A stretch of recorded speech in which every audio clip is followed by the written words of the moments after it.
Hi, everyone. Welcome. My name is Melanie Kress, and I'm the Associate Curator for Highline Art, the public art program presented by the Highline in New York City. I want to welcome you all and thank you for joining us for the fourth conversation in our symposium, Remote Control, Surveying Drones and Culture Today. This panel is titled Algorithms in Warfare. The symposium is co-organized with the Vera List Center for Art and Politics at the New School and writer and researcher Arthur Holland Michel, who we're so thrilled to be moderating this conversation tonight. The symposium is convened in the context of artist Sam Durant's Highline Plinth Commission Untitled Drone and the Vera List Center's Ads for Protocols focus theme. Sam Durant's Untitled Drone is a large-scale art commission that intends to increase visibility around intentionally obscure drone warfare and surveillance perpetuated by the US. Currently on view on the Highline at 30th Street through August of this year, the work continues Highline Art's mission of presenting new, powerful, and thought-provoking artworks that generate and amplify some of today's most important conversations. Inspired by this artwork, the symposium brings together leading experts, artists, activists, academics, and practitioners across diverse disciplines to examine contemporary intersections of drones, drone warfare, arts, and culture to demystify the twin histories of surveillance and drones. As we begin, I have a few small announcements regarding the logistics of the event. These will also be included in the chat. Throughout the discussion, please do ask questions. You can use the Q&A function at the bottom of your screen, and we'll select questions for Arthur. He'll bring them into the conversation. If you'd like to use closed captioning, go to the button at the bottom of your screen and click the CC option, which is where you'll be able to turn them on. If you have any technical questions, you can put them in the Q&A also. Lastly, in the coming days after the series, a recording of this event will be posted on the Highline's website for future viewing. Although we are in virtual space together, before we get started, I'd like to acknowledge that I come to you from Manhattan, New York, on the ancestral land of the Munsee Lenape people. If you would like to find out the name of the indigenous people whose land you may live on, please visit the link in the chat. And I will now have the pleasure of introducing our event moderator, Arthur Holland Michel. Arthur is a Peruvian-born writer and researcher whose work investigates the implications of artificial intelligence, uninhabited systems, and advanced surveillance technologies. His first book, Eyes in the Sky, was published by Houghton Mifflin Harcourt in 2019. He is a founder of the Center for the Study of the Drone, a research institute at Bard College in New York State, where he served as co-director from 2012 to 2020. Arthur, thank you so much for being here, and join us. Thank you so much, Melanie. I really appreciate the very kind introduction. And thank you all for joining us this evening. It's really wonderful to see you. And I'm really excited about the discussion that we have lined up for you today. You know, it might be interesting to see a panel about algorithms in a series that is ostensibly about drones. Well, to give you a little context, I started studying drones now over a decade ago. And over the years, it has become increasingly hard to really interrogate the subject without thinking about algorithms and the increasing weaponization of algorithms and AI. And the advent of autonomy in warfare, of autonomous weapons. But at the same time, as we look to the future and contend with the issues raised by algorithms, AI, and autonomy in warfare, it's hard to do so without thinking about them in the context of drone warfare, the digitization of conflict, remote warfare as represented by the drone, and just the nature of modern conflict more broadly. So really, our hope is that this discussion not only projects the discourse on drones forward into the future, into the next chapter, but also provides a new framing to think about what has been happening in warfare over the last several decades. To that end, I am delighted to be joined by our three extraordinary panelists today, Lucy, Erik, and Danielle. I'll introduce them all very, very briefly, And then we'll head into a bit of a discussion for their inputs. We'll try and keep that short so that we can get to your questions in the second portion of our discussion this evening. But please, we encourage you to put down your questions in the Q&A whenever they occur to you. And if it is appropriate, we'll try to integrate them in the discussion as they arise. But first, to introduce our wonderful panelists, and I'll begin with Lucy. Lucy Suchman is Professor Emerita of the Anthropology of Science and Technology at Lancaster University in the United Kingdom. Before taking up that post, she was a principal scientist at Xerox PARC, where she spent nearly 20 years as a researcher. She is concerned with the question of whose bodies are incorporated into military systems, how and with what consequences for social justice, and the possibility of a less violent world. Dr. Erik Lin-Greenberg is an assistant professor of political science at the Massachusetts Institute of Technology, where he is an affiliate of the MIT Security Studies program. His research and teaching examines how emerging military technology affects conflict dynamics and the use of force.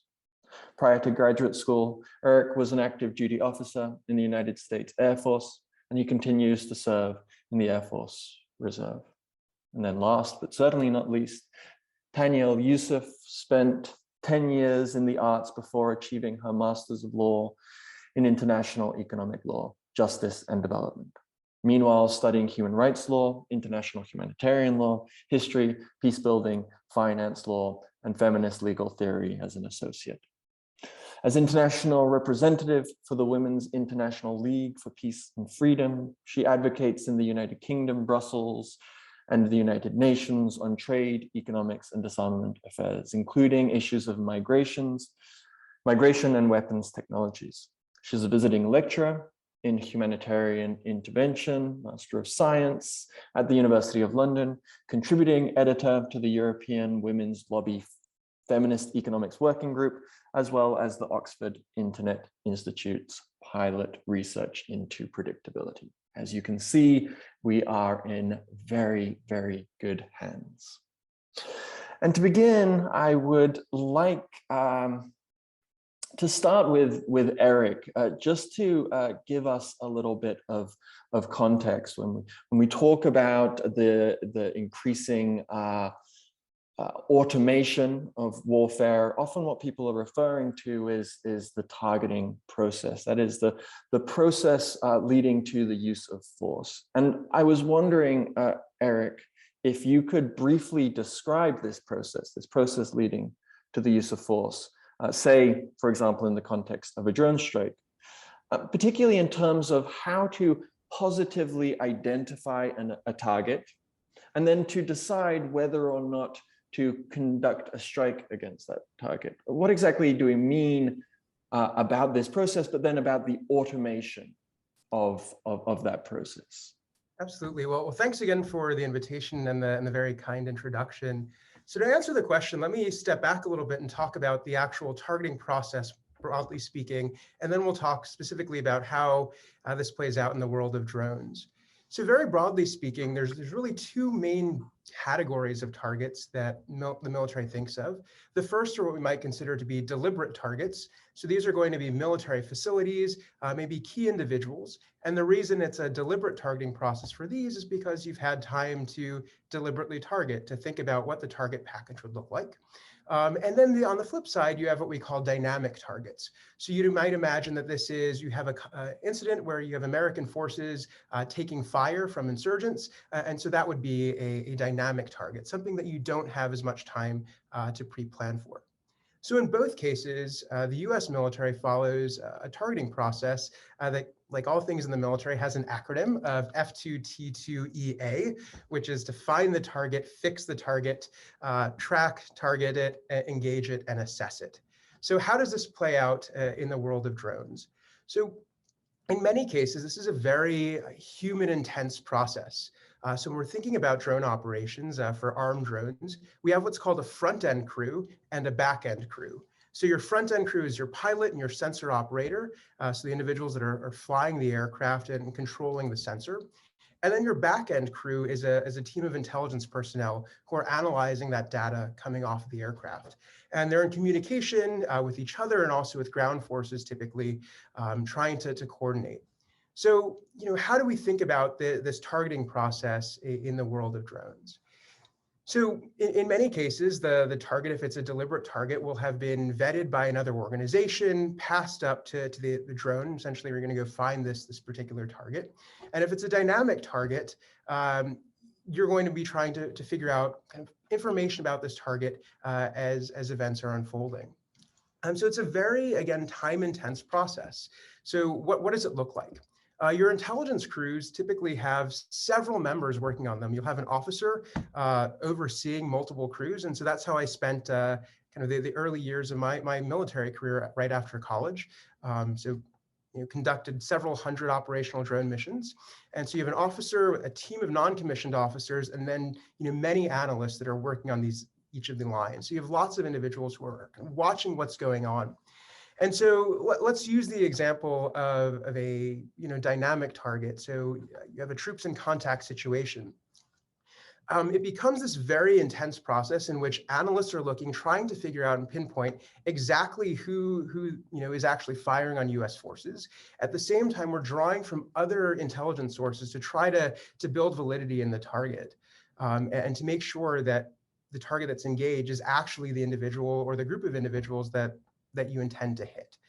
So what I can tell you from experience is this is a very kind of personal and emotive process, right? We often think that there's a degree of remoteness. Maybe it's a video game-like process. But I still remember exactly what happened the first mission where we actually conducted a strike. So we had troops in contact situation, individuals were firing on US forces. We try to locate the individuals. We're pulling from additional intelligence sources to make sure that these are actually the folks that we want to engage. We're pulling additional data to make sure that there's no protected sites around, so looking for schools, mosques, and other facilities. And then there's additional levels of oversight as the strike becomes closer. So more eyes on this. And again, it's very personal because in many cases, you've been operating in these areas for many months or weeks at a time. You get to really know essentially the community that you're surveilling. So there's this very bizarre sense of intimacy with the folks that you are watching. And when the decision is made to strike, you want to be able to recommend to that air crew, that pilot that's going to push the trigger, that it is indeed a valid target. And there's also kind of legal things that are happening in the background as this whole process unfolds. But again, mistakes happen. But at the end of the day, I think people take this very, very seriously, and happy to kind of talk more about this throughout the conversation tonight. Thank you so much, Erik. And it really is very valuable for us and our community to get this perspective and insight into actually how these processes work, rather than sort of basing the discourse solely on conjecture or speculation. But just to ask a very quick follow-up, what is meant by the automation of this process, and why do militaries want to automate this process? Briefly, if you would. Absolutely. So the traditional process is very manpower intensive. In many cases, you are literally flying and watching nothing happen. So militaries have an incentive to try to increase the efficiency of what's happening. So if you can automate certain degrees of the process by perhaps having a machine learning algorithm look for certain types of activities, and then once that type of activity is detected, it would trigger, and then maybe you hand that over to a human analyst. So it's really trying to A, increase the efficiency, and B, perhaps there's something that a human eye might not catch that a well-trained algorithm might be able to catch. And obviously that's up for debate, but that's the gist of automation of these processes. Great, thank you so much, Erik. And of course, a big line that is put out with regards to automation is avoiding the mistakes that can arise from quote unquote human error. But at this point, I'd like to turn to Taniel, because there has been obviously a lot of debate on the international stage with regards to the automation of this process. And if you wouldn't mind just distilling for us the contours of that debate. We've heard about why militaries may want this. What are the primary objections, say from a legal or humanitarian or practical standpoint, for the use of these technologies? And if you would, who holds these objections, and perhaps why? Sure. Thank you. Thank you for having me, and for that excellent and very personal explanation from you, Erik. It was really helpful to hear. So there's one very fundamental objection, and it's the ethical one. So before I get on to the legal and the technological and the political, there's no getting away from the fact that there is a fundamental objection that many have from inside the military as well, that the decision to take a life shouldn't be left to a machine, to an algorithm, that if you are going to take a life, then you should be prepared to make that decision as a human being. And that there's a moral, which is different to ethics, a moral decision there as well. There are people in the military, and perhaps Erik would feel comfortable speaking to this as well, who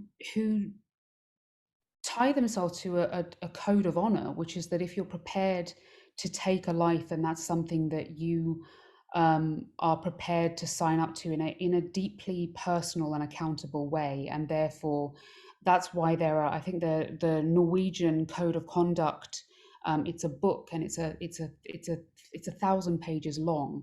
And aside from anything, that's something that you can't code a machine to have. So it doesn't matter how good the technology gets, you can't really take those ethics away. And machines aren't ethical, they're not ethical structures. But to get into the legal and the technological issues, we have international law, we have criminal law, we have human rights law, and we have international humanitarian law. Now, humanitarian law isn't humane law, it is the laws of war. And Erik alluded to these. It is what you're allowed to do in war and is what you're not allowed to do. You'll have heard phrases like collateral damage. That's quite literally what is a plausible attack. You'll have heard of attacking schools and things like that. It may alarm you to hear, but that's actually allowed if you can justify that there is enough of a military target. And these are things that lawyers have to debate before you can justify a strike.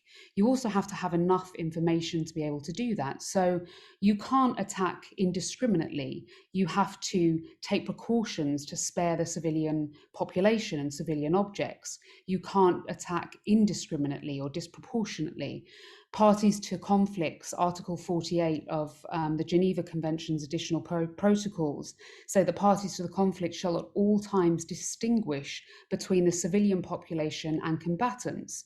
Article 3, hors de combat, which is French, and it pretty much literally means out of combat or out of action, which kind of means combatants who have surrendered, they're injured, they might be stranded at sea.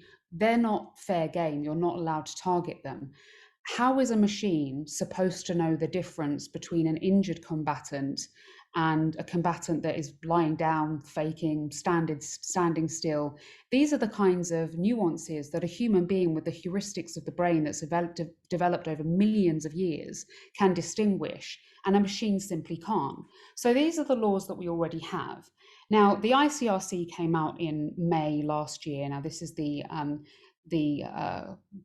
Red Cross, which the Committee of the Red Cross, which promotes the laws that protect the victims of war, and its mandate stems essentially from the Geneva Convention, and said that we could erode current IHL. We need to uphold current international humanitarian law, and we need to actually have new frameworks, because embracing autonomy without human control could actually, aside from the fact that it's unethical, we could actually contribute to this kind of indiscriminate killing.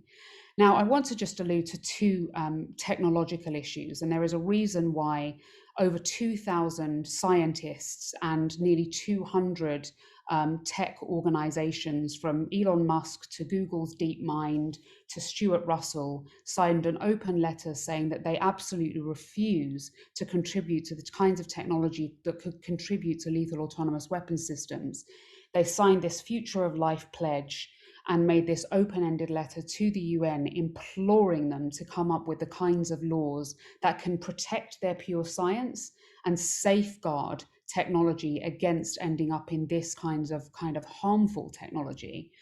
And that's based on not just the ethics, but the fact that the technology is not there and it will never be there, because these systems, these what we call complex systems, are fundamentally unpredictable. And I just want to alert to just two things, and it's something that actually Erik alluded to.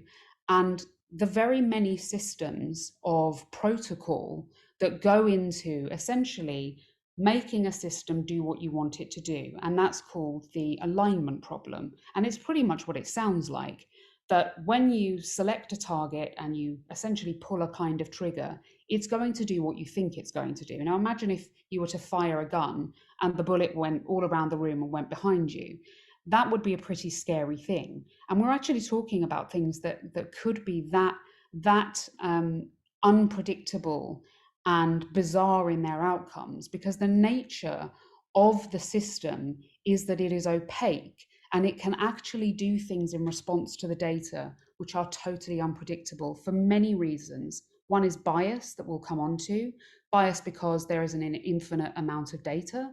Bias because social bias means that the coders who essentially assign meaning to the data that it learns the system, it teaches the system with, and not teaching in a qualitative sense, the way that we as humans understand things, because a computer doesn't know what it's looking at. It makes a kind of sense, it makes a kind of continuous statistical analysis where it matches and it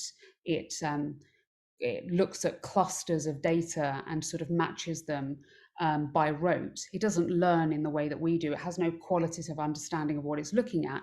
So we don't actually understand what data it's matching and how it's coming to understand, say, in image recognition, the thing that we think it's matching accurately. So when it goes out into the real world, it can do something, for example, and I like this example because it sort of distills one of the fundamental problems. It can do something called catastrophic forgetting. And that really highlights two of the fundamental problems. One, it can start to misalign data, and it can say, for example, if it's allocated, and people use cats and dogs, but that might not be so relevant in a situation of war, a tank, and we don't know how it keeps recognizing tank, and then it goes out into the real world, and one of the bits of data it's aligned to tank, it starts to align with something else, and it forgets one of the root pieces of information that looks like a tank. And it forgets the bit of a tank that's the most important. And it starts confusing tanks with schools, with trees, and it really can be that mismatched. And we call that catastrophic forgetting, where it replaces a fundamental bit of data that aligns from the bit of target that is crucial, and it replaces it with something that's erroneous. Now, the important part is that's opaque. We can't explain or understand, and that's the explainability and understandability problem, what it's doing or why it's doing it. And those are a couple of the reasons why they're totally unpredictable at the most crucial point, which is in a context of war, which is the noisiest and most unpredictable environment around. And that's why they fundamentally violate the laws that we already have around distinction, indiscriminate attacks, and the fact that you really need to predict whether or not you could cause excess harm. And I'll just leave it there for now. Thank you so much. I having bear witness with a front row seat to the international debate on algorithmic warfare. I think that was a fantastic summary of really what people are referring to when they voice objections at the international level to these technologies. And I should note that many countries, in addition to the many eminent experts that you mentioned, have also signed pledges or declared their opposition to the use specifically of lethal autonomous weapon systems, which would be a system that would automate a whole series of the steps in the process that Erik was speaking about. Well, this all presents us with a bit of a challenge, because we have heard about the reasons why militaries may want to use these technologies. We've heard about the intense human side of these processes, the care that is taken, but also the fundamental issues with this technology. How do we reconcile? Is the discourse moving along sort of two parallel tracks where we're living in perhaps separate technological realities? But I think partly it takes us back to this question of motivations and justifications, and for that I would love to bring Lucy in to perhaps maybe take us back one step and to help us think about how the ideals or the principles, the motivations of algorithmic warfare fit into broader notions and narratives of accuracy and precision in contemporary warfare. We often hear that warfare is more precise and more accurate than it has ever been, that thanks to technologies like drones, militaries have better situational awareness than they have ever had before, situational awareness that feeds into these crucial decisions. But how does algorithmic warfare square with those justifications or not? Yeah, well, thank you so much, Arthur, and I'm so glad to be here with Erik and Tanielle, and it is really great to have Erik here, because too often those of us who are aligned talk only to each other, and so I'm really glad to be able to have this conversation. I am going to, I've put into the chat a link that I want to sort of offer as context for what I'm going to say, and many of the audience will be familiar. This is a link to the extraordinary series that's come out recently in the New York Times, written by Azmat Khan, on the records of civilian casualties and deaths in the U.S. Air wars. So with that, let's go to this question of precision, of situational awareness.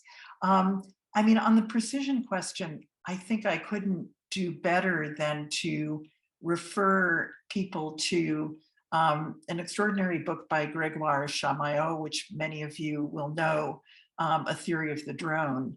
And in it, he makes, I think, a really important point about this question of precision.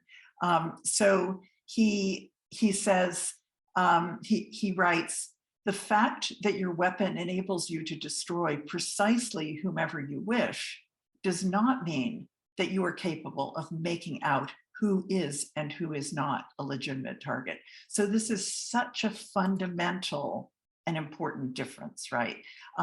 That language of precision is referring to the precision with which a weapon, once launched, will reach its target.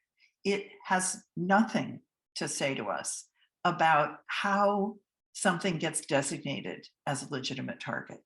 To begin with, and that goes back to everything that Danielle was saying about discrimination, the principle of distinction, which is the absolute sort of foundation of the laws of war. So we need to kind of keep that in mind, and I really want to focus on that question of identification. But just to talk a little bit about situational awareness, I mean, I think we all have kind of an intuitive sense of what that might mean. I mean, basically it's knowing what's going on around you, right?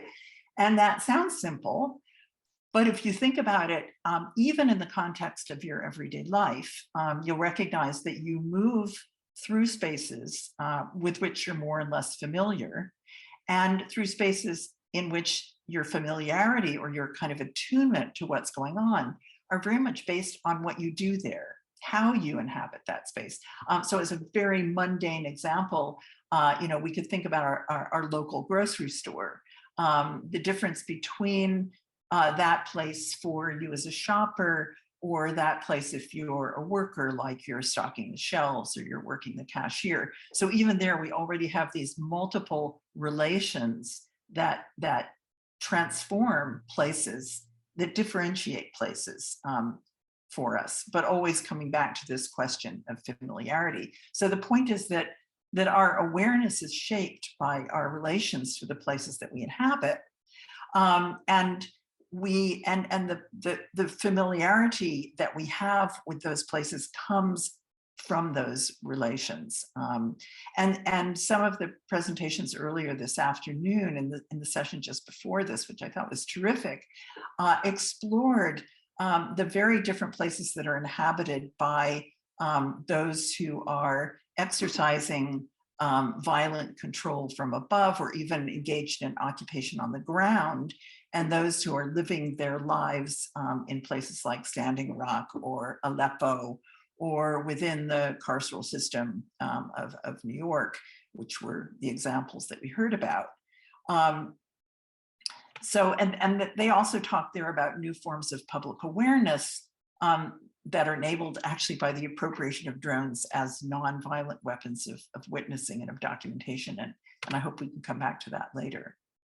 But in the case of the US military, the primary place that you inhabit is within an institutional order in which differently located actors, as Erik was describing, have very different relations to what are changing sites of operation. And remote control, as we're discussing it here, it further complicates those relations.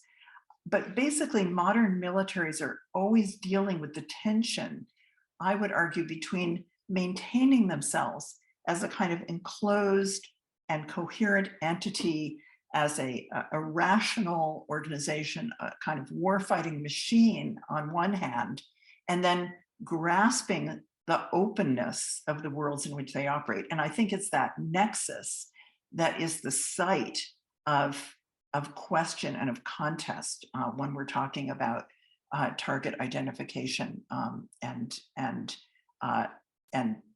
the legitimacy of targets and situational awareness. So situational awareness in military discourse isn't that kind of intuitive sense that I described at the outset. It's very closely tied to the image of the fog of war, which is a phrase that was introduced by the military strategist Karl von Clausewitz in the early 19th century. And some in our audience may be familiar with that phrase from the film The Fog of War, directed by Errol Morris, where former Secretary of Defense Robert McNamara reflects on the experience of Vietnam, which has become the kind of iconic example of a fog of war that I think really broke apart that coherence of the US military. And there's also a great review of that film by Michael J. Shapiro in the journal Security Dialogue, where he points out that this phrase, the fog of war, suggests some kind of a naturally occurring condition of the battlefield. And that's very misleading because it directs us away from the problems with the ways of seeing that are systematically generated in military institutions through training, that are done so systematically to incorporate the soldier, the warfighter into that institutional system. And then those ways of seeing are arguably reproduced through warfighting itself. So situational awareness in the military sense is overwhelmingly oriented to command and control. And also, as Erik suggested, when there are troops on the ground, the priority is the protection of those troops, the protection of a military's own soldiers as they're engaged in dominating over those who are identified as the enemy. And it's also, I think, very much based on the idea that the relevant situation that you have to understand is kind of out there, that it's objectively existing, it's a surrounding environment that you can, that needs to be sort of directly perceived, and then the warfighter needs to respond. And that's really important when we start to talk about automation, because there's a kind of presumption that relevant events will be detectable to various sensors, whether those are human or technological, that these sensors are kind of measuring, observing changes in the environment. And the warfighter is taking in input and processing and then acting it. So we have this dominant model from the 1990s that's still referenced in military discourse, which is the famous observe, orient, decide, act, or OODA loop. And that's imagined to kind of scale up from the frontline soldier up through the hierarchy, so that orders from centralized command then come back as input. So it's a highly mechanistic model, kind of cybernetic model, but of course also it's dynamic and it needs continuous updating. And so it's in the current military investment in the idea of algorithmic warfare, situational awareness becomes data-driven. And the aim is what's called global information dominance. If you go out and you look for various sort of artist renderings of what global information dominance might look like, because it's never actually been attained, there's a lot of things are missing. A lot of bodies are missing, a lot of injury is missing, but there's also, to me, a really striking absence of any attention to the problem of translating from sensors and signals into relevant, meaningful intelligence. That does not happen. That does not happen automatically, because it turns out that the more automated the network is, the more you have to rely on what are really highly questionable systems of identification and categorization. And we could talk more about that, but that comes back to the ways in which aerial surveillance is combined with the interception of signals, whether those are coming from satellites, smartphones, that gets translated through social networks. So social network analysis, so you get these profiles, a kind of guilt by association, and then you also get these stereotypic kind of patterns of life within which you're looking for anomalies. And the more you automate that, again, the more simplistic and stereotyped those categories have to become, and we could talk more about that. Thank you so much, Lucy. There's so much richness in your input there, and I want to carry some of these thoughts through, and in that spirit to bring it back to Erik, because there is a lot to unpack in what we've just heard from Lucy and Tanielle, and I wanted to give you an opportunity to tell us a little bit about how you see some of these concerns and considerations interacting with the process leading to the use of force as it happens today. Where do you see unanswered questions? Where do you see the need for potentially, cultural or organizational changes? Where do you see dangers that, people should be aware of in this seemingly inevitable move towards algorithms and automation? Absolutely. So I actually agree with much of what Lucy and Tanielle mentioned, right, and discussed. So I just want to briefly talk about this notion of situational awareness and something that, unmanned or uninhabited systems or potentially in the future autonomous systems actually, perhaps might be viewed as a beneficial asset, right? So one of the things that I think is most critical for military decision makers is time, right? Time to think about the decisions that he or she is making. So if we think about a drone that is trying to develop, as Tanielle described, essentially pattern of life, to build that situational awareness, to try to make sure that the individual that has been designated as a target is actually, doing nefarious things, doing things that would make, him or her a valid target.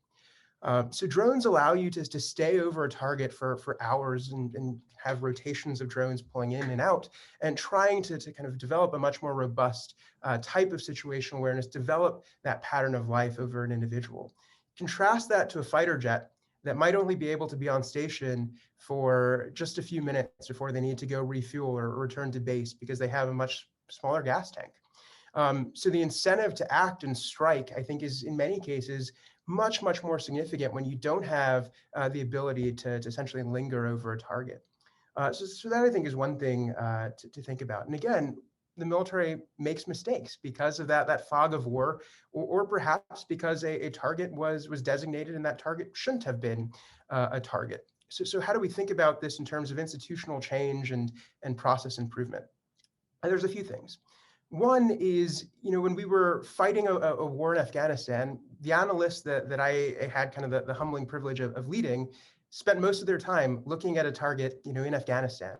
But as we start thinking about operations in multiple theaters, the ability of that young airman or non-commissioned officer to really develop some degree of target expertise potentially declines. So we need to think about how we train these individuals to make sure they understand, what some of the cultural context is, right? So our analysts went through monthly training that focused on not just recognizing what a certain type of weapon system looks like, but actually learning about kind of regional habits and procedures and practices of individuals in the areas that we were watching. So to think about how we do that more effectively as we look at additional theaters.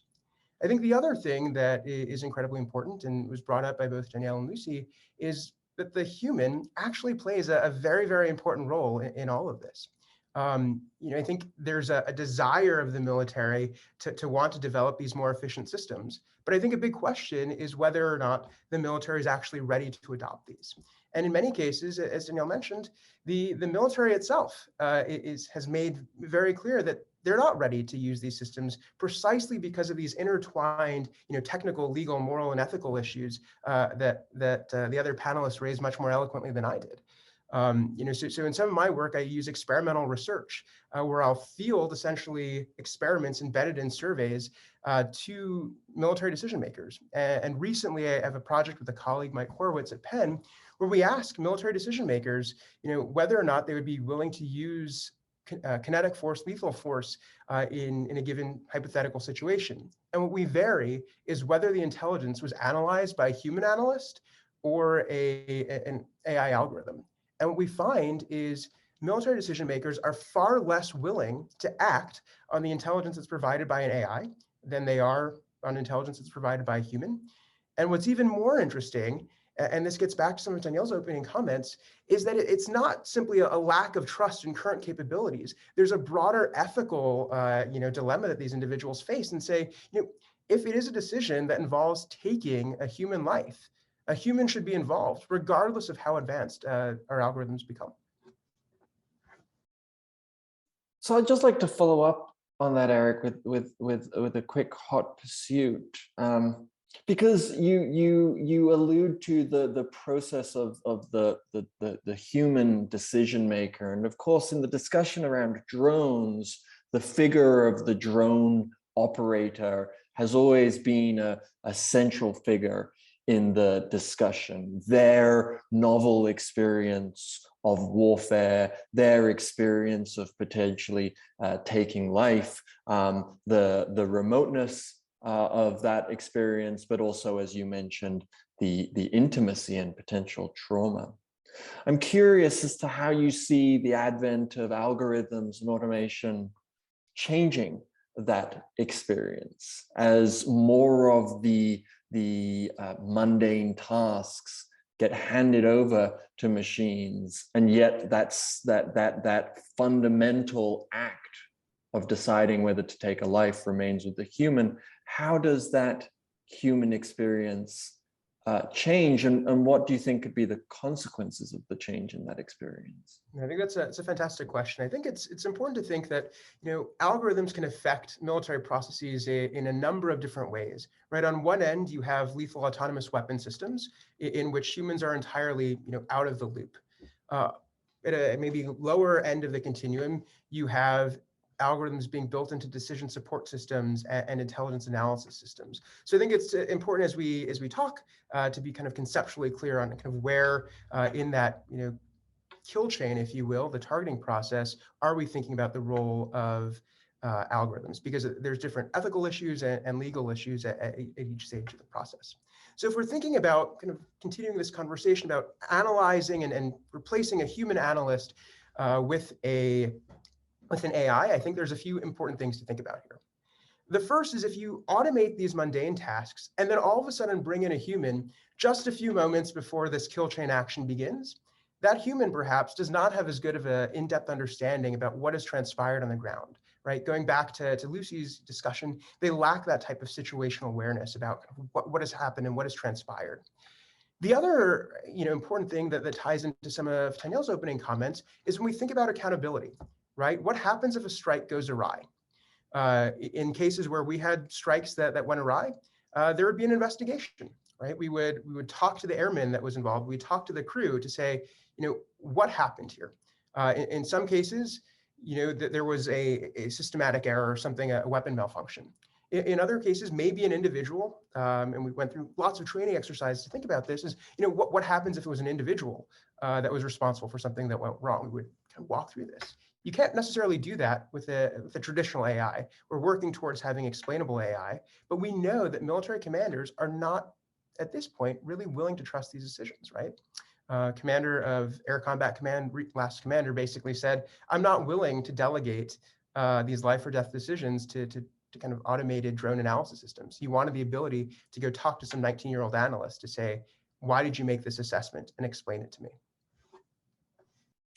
I should note for some context as well, just because I was describing this in a panel that I was on earlier today. It's been a long day. Was a report from the Defense Innovation Unit, which is a Department of Defense organization that's intended to be a sort of incubator for technology. And they released a report on ethical and responsible use of artificial intelligence. And there was an extraordinary line in this report that was that AI is generally not the technology that you want if the task requires complete assurance, that is, any failure could be extremely costly, complete transparency, as you were mentioning, this notion of being able to figure out what went wrong, or complete predictability, when you press the button knowing that the system will do what you expect it to do. And so there is a consciousness that even within the Department of Defense that that there is a long way to go.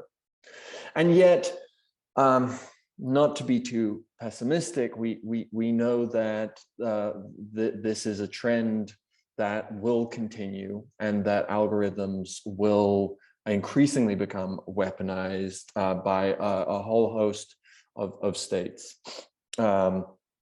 And in that regard, I wanted to come back to Tanielle to talk a little bit about something that has always been central, again, to the discussion around drones, which is the experience of those on the ground, and how you would see the increasing weaponization of AI as impacting the experience of those on the ground. Will it change the experience, and if so, how would it change that experience?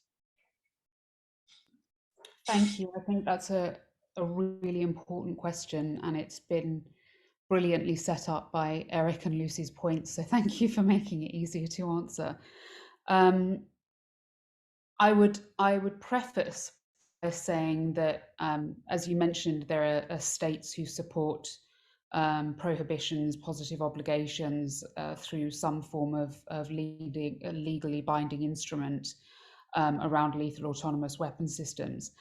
And one of the reasons is that the CCW actually it's around warfare, it's around weapon systems. But the reason it's so important to get that right at this stage is because it has wider implications, because what happens there doesn't speak to the domestic sphere. And often, and as we're seeing already, policing, border control, and then eventually what happens with weapons technology is rogue and you know, bad actors end up using them in all sorts of other nefarious activities. And what you can see with border control already, where facial recognition is being used, is that it's being used and it's failing. We have this thing in the UK that was used, it's Neo Face Watch. It was used by the UK police to ID with facial recognition, and it had a 95% failure rate.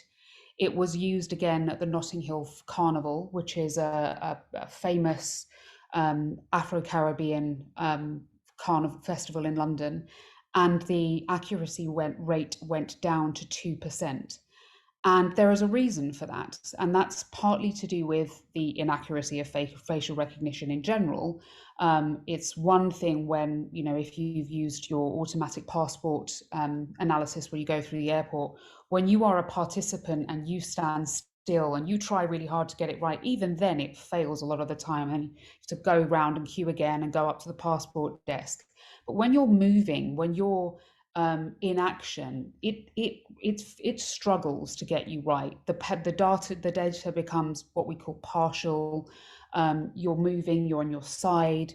And this is partly to do with the fact that there is an infinite number of scenarios that a computer, that sensors can interact with and experience, but there is an infinite amount of data and scenarios that a trainer of these machines can possibly give the machine to learn from. And then you get what we see as the bias problem.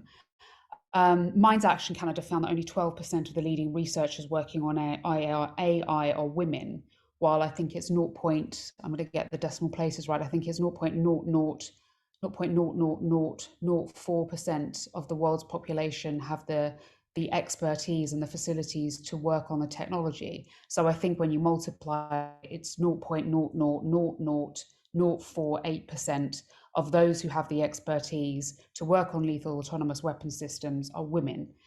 So all of that social bias, that it may be completely unintended. There was one experiment where, and there are a lot of these sort of proxy sort of situational as a sort of different kind of situational awareness. But these kind of social structures that go into our understanding of things, the computer saw a human being in a kitchen and decided that was a woman. Now imagine how that extrapolates out into who is perceived to be in an environment. And the data that we have available and how these become constructs into labeling. There is the labeling that is taught into what becomes a static system. So the labels are already decided, it goes out, it tries to re-find them. And then a system that continuously learns, and that means it sort of creates its own labels in the field based on those sorts of social structures that it learns from the coder. And you can see that's kind of a recipe for disaster. And this is why, and we know this for a fact, the most recognized faces or bodies are white, male, able bodies. And the most recognized voices are North American males. Now, going back to Lucy's point, in terms of protecting the soldiers generally are not women of color in North Africa or the Middle East. They are generally, and unfortunately, they're also African American men who are not going to be the most protected. You're going to most protect and visibilize a certain kind of demographic. The most invisible are going to be the disabled, are going to be women of color, are going to be children. And that speaks to, again, distinction, discrimination, indiscriminate harm. Because to make the point that Erik made that you could possibly perceive a mistake that you may not have otherwise seen, and that is an argument that's made, and there may be some instances where that might be possible.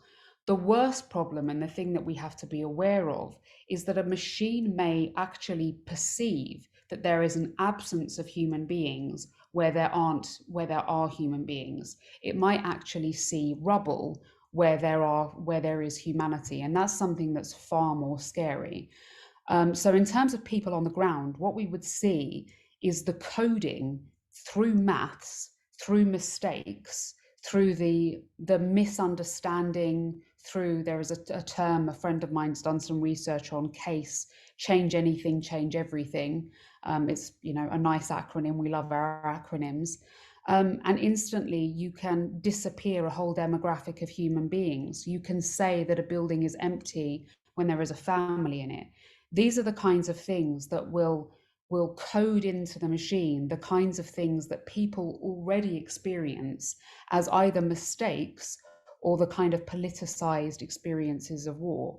Now, the other aspect of, to go back to the first question, but it's sort of more of the lived experience of war, and for especially people in built up areas that they will experience now, is one of the great concerns, which is why states and civil society are so avidly against the development of this technology without regulation, and the legislation of having meaningful human control within these systems, especially around critical functions, and the targeting and surveillance of human beings specifically, is that it could lower the threshold for war.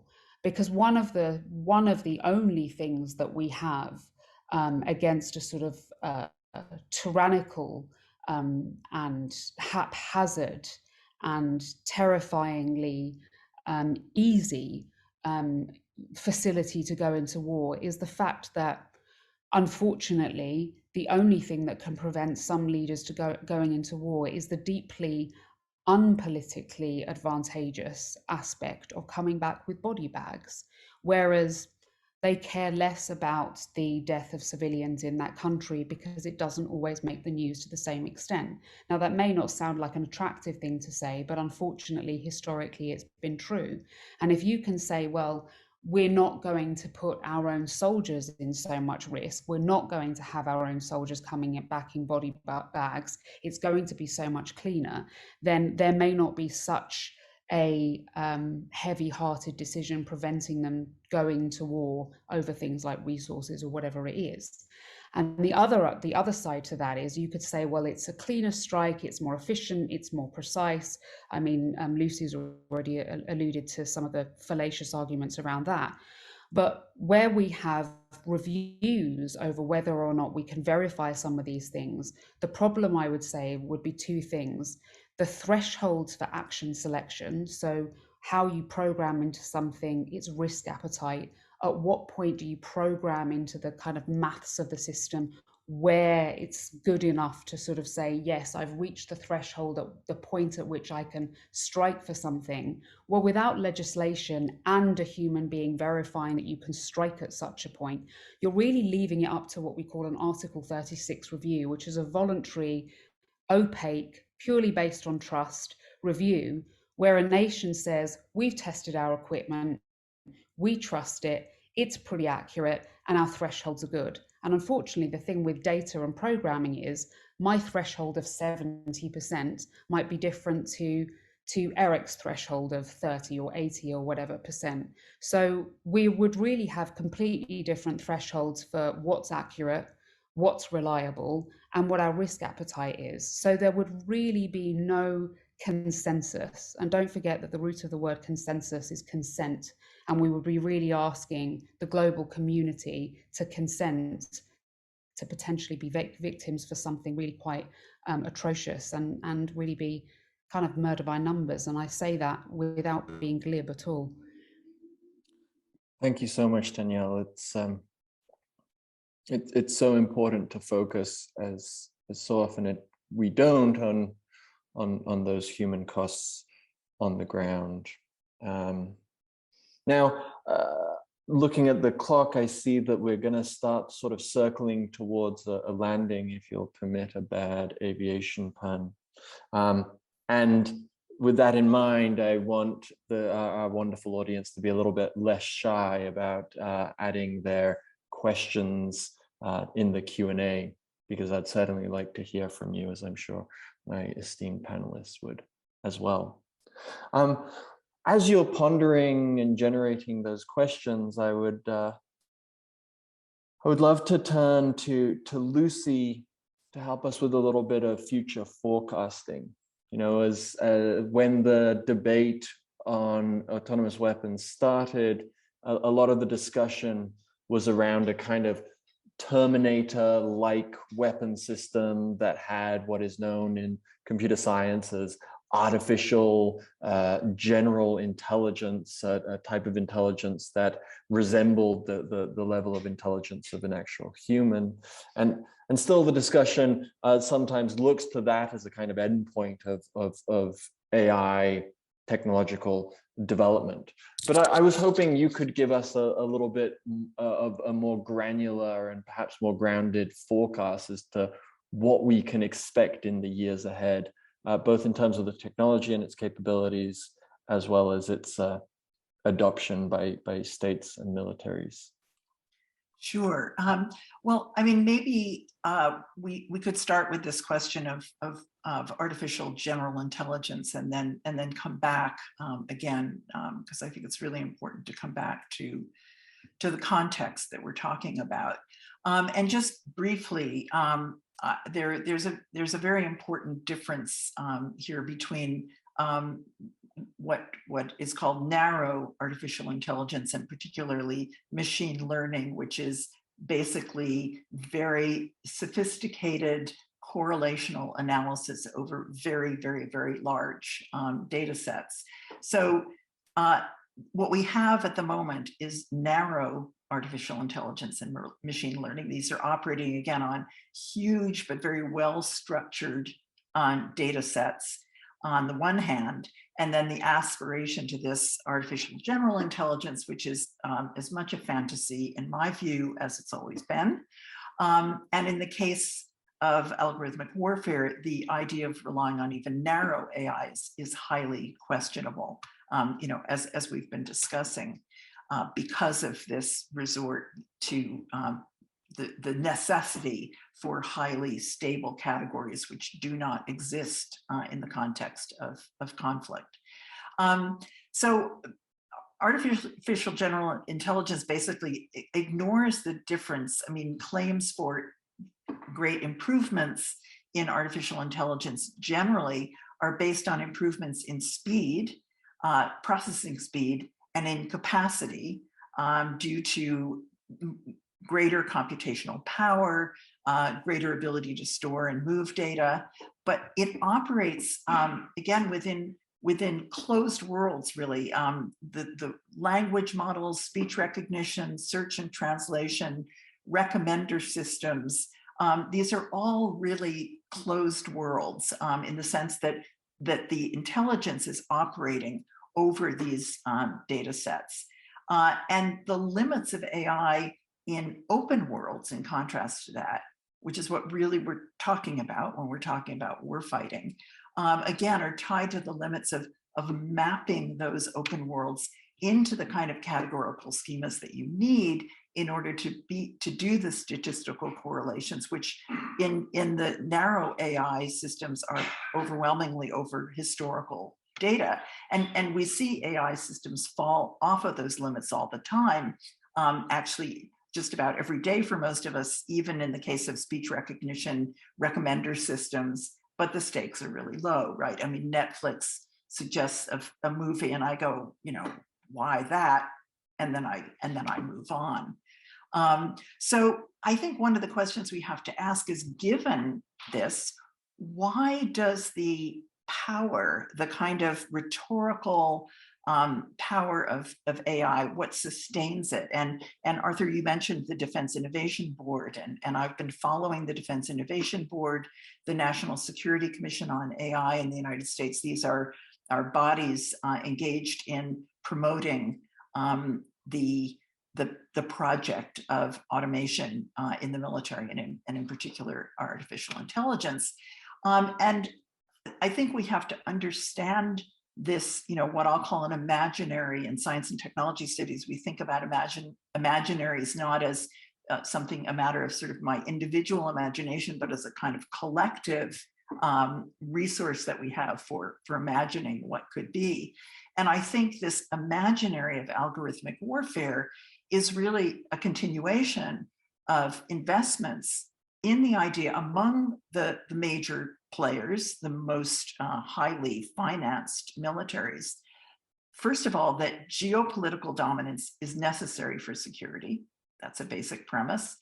And secondly, that dominance can be achieved through technology. I think we have to question both of those. But if you adhere to those, what you get is an endless arms race, which of course is very well suited to the interests of the ever expanding military, industrial, commercial, academic complex that generates, for which overwhelmingly a lot of these technologies are research and development projects. And so, we're seeing calls within the Department of Defense moving from the algorithmic warfare cross-functional team, which Project Maven, which was introduced in 2017, which was about trying to automate the full motion video feeds from surveillance drones, because now the infrastructure that's been built out for surveillance has so outstripped and overwhelmed the capacity to actually, again, translate that surveillance into what Robert Work, who was the Deputy Secretary of Defense who initiated Project Maven, called, what he was looking for was the translation of sensor data into actionable intelligence at speed. So there's this dream of kind of this real-time, comprehensive, fully joined up translation from sensors to intelligence, which is now expanded into the Joint All-Domain Command and Control, or JADC2 system, which again includes the idea that AI will enable what's called sensor-to-shooter based situational awareness. So again, it's this idea of sort of instantaneous joining up all the services, which, as Erik will know, is an unsolved problem. But in any case, this gap between surveillance infrastructures and intelligence is taken to be a matter of insufficient automation rather than some more fundamental problem.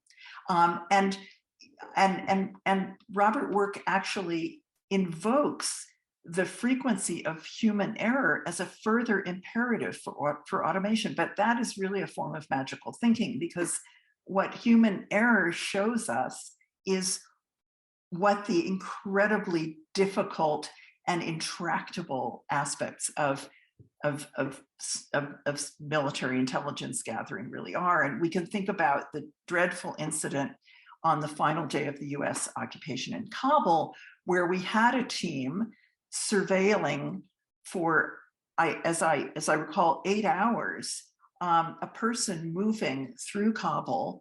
And at the end of the day, his house was targeted, and he and his family, 10 people, including 7 children, were killed. And that was after this really extended period of surveillance. And so what we see from that is that there's something fundamentally about the optics, the kind of modes of seeing that are facilitated by aerial surveillance, that have within them fundamental problems of inability to translate a person who in this case turned out to be a worker for an American NGO, that kind of seeing what's going on the ground when you're tremendously concerned that you're going to have another attack on the Kabul airport. So, as Erik was saying, these are teams that are under tremendous pressure. So they translate this man into a legitimate target. And if what we think is needed in these circumstances is more time, is more understanding based on familiarity with life on the ground, then the last thing we need is automation. And the only thing fueling the automation of these systems, as I said, is that fantasy of domination and all of the enormous economic interests that are invested in it. Thank you so much, Lucy. So we've had some wonderful questions from some star audience members who I'll definitely owe a beer or a glass of wine to for their participation.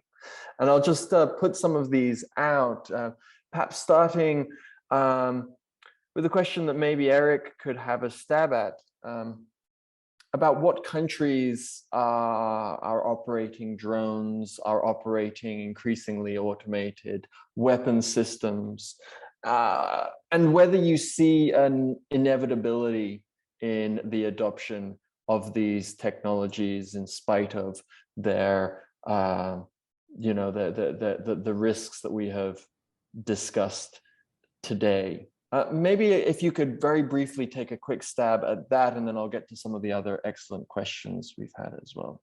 Sure, there's upwards of 100 countries that are operating drones. Not all of these countries are operating armed drones, but many countries are. And there's an increasing number because countries like China are willing to sell these. Countries like the United States are willing to export these to allies and partners. And there's also a demand signal for these. As Taniel said, they reduce, you know, the human risks on the side of the operator to acquire these systems. So they're attractive, and they're also increasingly a signal of modernity that militaries want to adopt. If you want to be a modern military, you acquire these systems. And it's so important, I think, that you raise the element of the signaling, because, you know, AI and robots, they signal being technologically advanced, and even if they don't live up to scratch, that they'll still potentially have effects on the ground. So it is important, I think, to not underestimate the power of kind of cool or scary technologies as they influence policy and warfare. We've also had a couple of excellent questions from an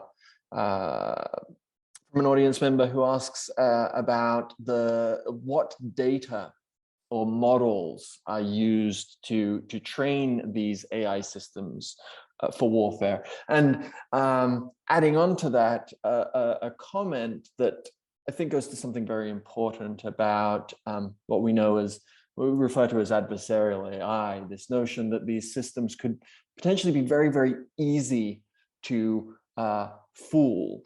The example given by our audience member is that a target could change to a different colored outfit or use a different hat to confuse the system. I'd be curious if any of you would like to say anything about the types of data sets that are used to train these systems, what some of the concerns or considerations there are, and what are some of the specific concerns and potential risks of the deception of AI within the context of conflict. Lucy, do you want to maybe have a go, and then Taniel? Yeah, I'd be happy to address it briefly. I wish I knew what data are used to train military systems. Those of us outside of the military have very little access to that. We know that in the case of Project Maven, which again was supposed to analyze full motion video, there were something like, I think, 38 categories. One of them apparently was an ISIS pickup truck. And I think just taking that as an example, it's incredibly important to recognize that objects do not wear their identities on their sleeves. Something is an ISIS pickup truck, not through its inherent nature, but through its place in a set of relations and activities. And again, that brings us right back to this problem of really understanding what's going on. And in terms of machine learning and computer vision, which is really what we're talking about, it's really important to understand that computers do not see images.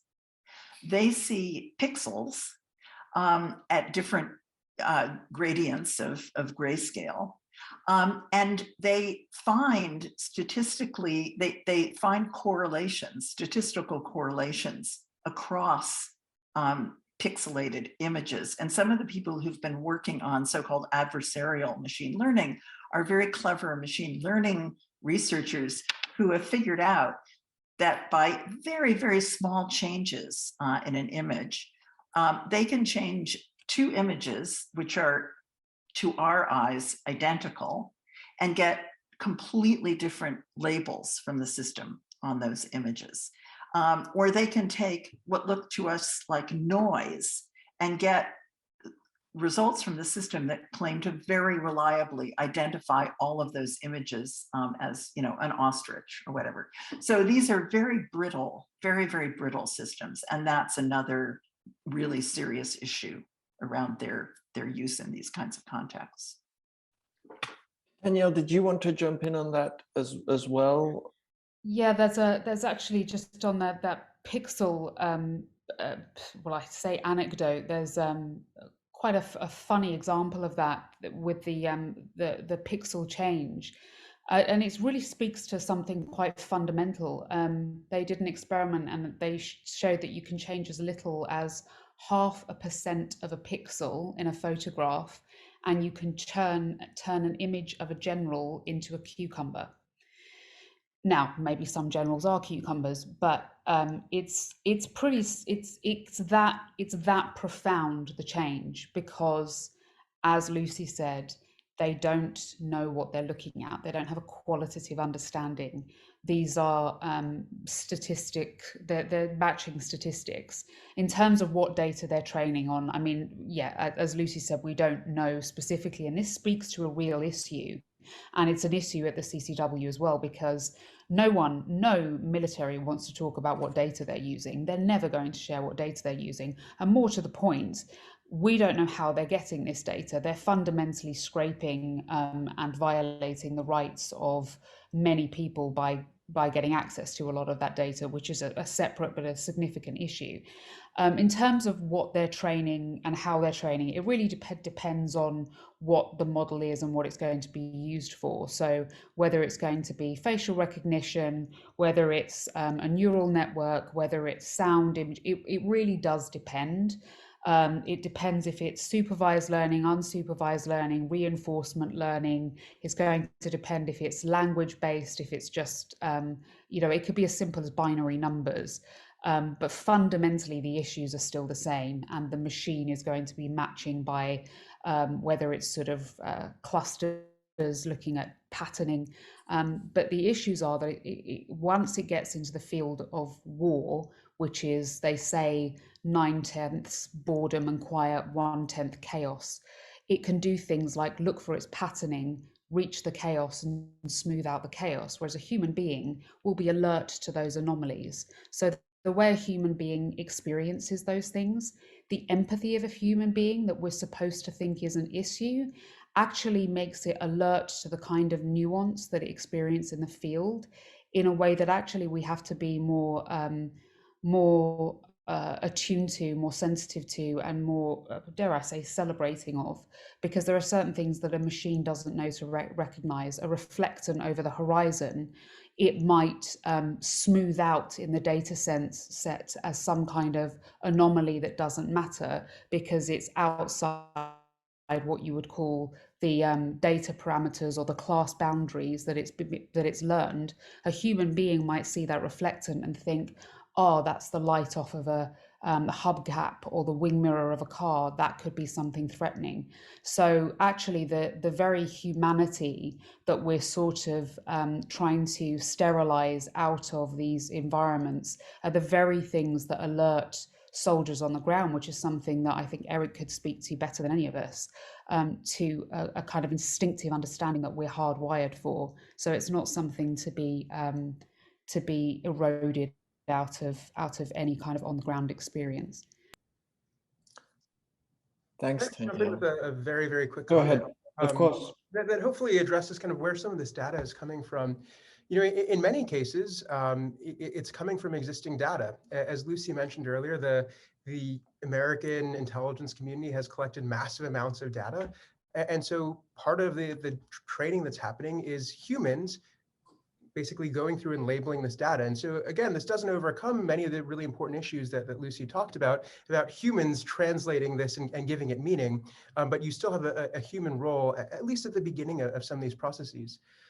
There's been a lot of media coverage actually out of the National Geospatial Intelligence Agency talking about how they were using their workforce during COVID. And part of it was looking at unclassified imagery that was available off of commercially operated satellites, and having their analysts who had no access to classified facilities, essentially going and labeling things. And one can imagine kind of how that might be used in the future. So there's a lot of great media coverage. If you search for kind of NGA workforce COVID, you'll find some of these stories. So again, so you are taking the human out of the decision-making process once things get trained and learned. But again, some of that training data that's being fed in is still labeled by humans. So humans aren't entirely removed, which raises a host of other problems as well that Taniel alluded to earlier. Thanks so much. Yeah, I mean, it's all labeled by humans at some point. So our audience is certainly starting to wake up a little bit, and we have 10 minutes, and I'm going to be strict about closing this out on time, but I wanted to put out just rapid fire style, like a few of these last remaining questions for you to pick and choose as you wish. There is one question about whether there is any reluctance from the trainees that Erik referred to earlier in learning about regional habits or cultural norms, perhaps as an almost unconscious, and here I'm quoting, it's a very beautifully written question, unconscious preemptive avoidance of possible trauma that comes as a result of further humanizing those being targeted. And as an add-on to that, how you see that potentially interacting with this need to, but also the challenges of humanizing targets such that they can be more effectively recognized by machine learning systems.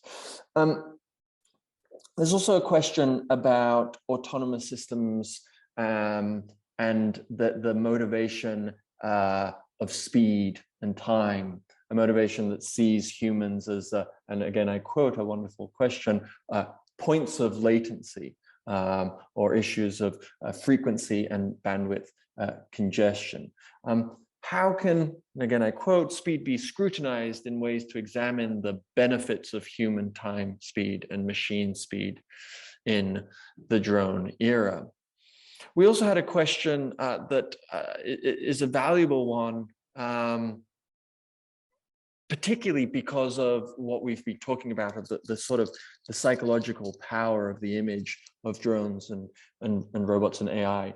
And the question is whether there are any film, art, or cultural representations that we've seen of algorithms or algorithmic warfare that are accurate or thought-provoking or useful in their depictions. We have 6 minutes left, so if each of you could take 2 minutes and just pick and choose from any of these questions I've just thrown at you.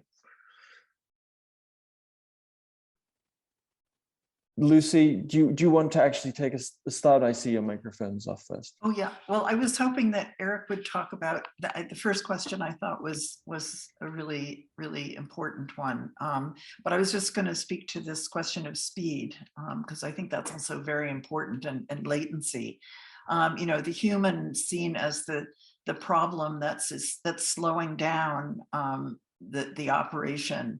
And somehow that speed, self-evidently, I mean, if you look at military discourse, it seems, speed is self-evidently a necessity. At the same time, speed is invoked as the problem. So it's always that the peer competitors in the arms race, they're speeding up, and so we have to. And as we automate, things are getting faster and faster, and so humans no longer have the cognitive ability to keep up, and so we have to automate further. Now, this is a logic that escapes my grasp, but it is extremely powerful. And we must interrupt that logic as far as I'm concerned. We need to slow things down, dial everything back. We can think about all the situations that we're facing right now, not least at the Ukrainian border, in relations with China. And we need to as far as I'm concerned, we need to do an inversion of investment away from military technologies and towards diplomacy, statecraft, necessary humanitarian engagements, and so forth. If we imagine a world where the amount of resource that's going into the US military 10 times more than all of the other most highly invested militaries in the world, if we imagine that going into these other approaches to international relations, I think, we can't even begin to imagine what would be possible. So that's my answer to speed. Thanks so much, Lucy. Look, Erik, I'll punt over to you, and then we'll have Tanielle round up this round of questions. Yeah, absolutely. So I'll tackle that first question. I think, and this is just based on my own experiences. So other individuals might have had very, very different experiences, but at least, I think I benefited from being in a unit that actually tried to humanize warfare as much as possible, right? We didn't want our airmen to think that they were playing a video game. So every single time there was a strike, we would try to reach out for that what we call battle damage assessment. We would reach out to the battle space owner, the folks on the ground. And in many cases, they would send photos of what the situation looked like from the ground after the strike. And in many cases, we would debrief that with our analysts. We wanted them to understand that the decisions that they made, decide whether or not someone went home that night. And so I think that drove these people to actually have a thirst for knowledge about kind of cultural awareness. The Air Force has programs where we send folks for language training and cultural immersion. Obviously, we weren't sending them to some of our target countries, but there was this thirst that people really wanted to understand the context in which they were remotely operating in. And I think that's something that's often missed in many of the conversations that try to kind of characterize the operations as a much more kind of surgical and sterile thing in which lacks humanity. I think a movie that really captures this, answering to your question from before, I think Eye in the Sky, I think really highlights some of these decisions that people contend with when they're working in these remote warfighting situations. So thanks. Danielle? Thank you. Thank you to the excellent panelists. It's really been really fascinating, and to Arthur for your brilliant chairing. So very quickly on speed, I think what it speaks to is a problem of hybridity. The speed with which information is processed doesn't tell us how to analyze it, doesn't give it meaning, and doesn't tell us what to do with it. And that's one of the most profound problems that we have with autonomy. It doesn't give us meaning or quality with that information. So you can process information as quickly and as densely as you like. It doesn't mean the quality of the information is good, and it doesn't mean any action selected because of that information is good.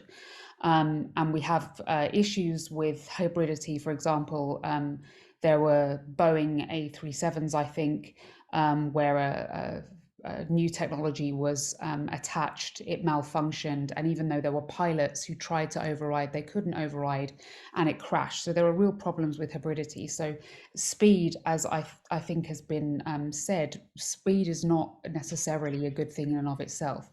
I want to come to the art question, because we know, and there are conversations around and research around the fact that this is something where, with autonomy in the social sphere, in internal security, in housing, in justice situations, in finance, we need social scientists, behavioral psychologists, all sorts, to actually come together and look at regulating these with a more interdisciplinary understanding. You can't just have engineers and lawyers and the military or policymakers regulate. You need a greater understanding. But I would alert you to something that happened within DARPA.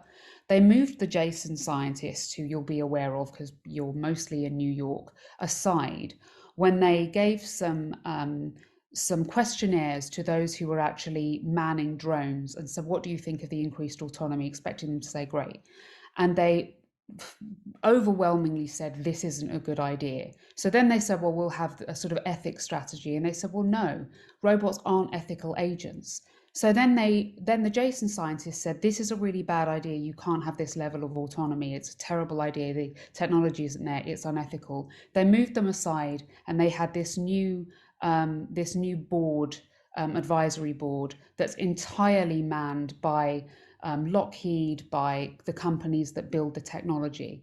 Now, the reason I bring this up is they have this new narrative network program, and it is developed by artists, those who are storytellers, and it is around using storytelling as a form of manipulation. It is about how our brains work, how we have payoffs, a little bit like reinforcement learning and reward hacking, which is how we train machines, but how you can manipulate trust and certainty in your trust in the machine, and how you have oxytocin release in the brain. So if artistry is being, and storytelling is being used in the way that we have social interactions to manipulate our trust in the machine, not the fact that the machine is trustworthy in and of itself, then we as human beings, and there are many artists on this call, thankfully, have even more of a responsibility as truth tellers to pull in the opposite direction. So I would just leave on that note, because the arts cannot be manipulated by the military. Thanks so much, Taniel. And it really pains me to have to end this conversation now. People say this all the time, but in this case, I think it's really true. We could continue talking about this stuff for many more hours. I just want to, before I pass over to Ariola to close us out, to say that this stuff, it can be pretty dark and depressing, but I think it's important to remain optimistic. I am certainly optimistic myself, and it is thanks in large part to people like our three phenomenal panelists that I am optimistic, because they are working on these issues with such vigor and intensity and passion. So that's all from me, just to thank our three panelists once again for a phenomenal discussion, and more broadly for all of the important work that you do. And now with that, I'll pass over to Ariola to close out the show. Thank you, Arthur. Hi, everyone. My name is Ariola Pura. I'm the curator of the Verallis Center for Art Politics at the New School. Thank you again, Arthur, Erik, Taniel, and Lucy, for this really incredible conversation that provided such an important framework for understanding lethal autonomous weapons and the impact of algorithms on drones and contemporary warfare. Thanks to all of the co-presenters and colleagues who have made the series possible. Thank you to the members of the Highland Plinth Committee, contemporary art leaders committed to realizing major commissions and engaging in the public success of the Plinth, who make this series possible. The Verallis Center's participation in remote control is made possible in part by the Andrew W. Mellon Foundation, the Andy Warhol Foundation for the Visual Arts, and the Ford Foundation, the Kettering Fund, as well as members of the Verallis Center Board and the New School. Thank you to all of you who attended today's event or events earlier in the day. To dive in for our next conversation in the series, please join us tomorrow, Friday, February 11th at 12 o'clock Eastern Time, for the 5th event in our symposium, titled Shifting Focus, Representing Drones. It features artist Sam Durand and artist and filmmaker Omar Fast in conversation, moderated by our very own Melanie Kress, Highland Art Associate Curator. Filmic depictions of the event, of the effects and consequences of drone warfare, offer windows into the lives of real people, veterans and survivors, who are most vulnerable to and impacted by this military technology. This program opens up a conversation onto the opportunities and challenges afforded by representing drones in documentary film, moving images in the visual arts, and public sculpture. To learn more about the following events in the series throughout tomorrow at this point, and to sign up for our newsletter, visit the Highline Art website, linked in the chat, as well as the Verallis Center website. See you tomorrow. Thank you and have a good night.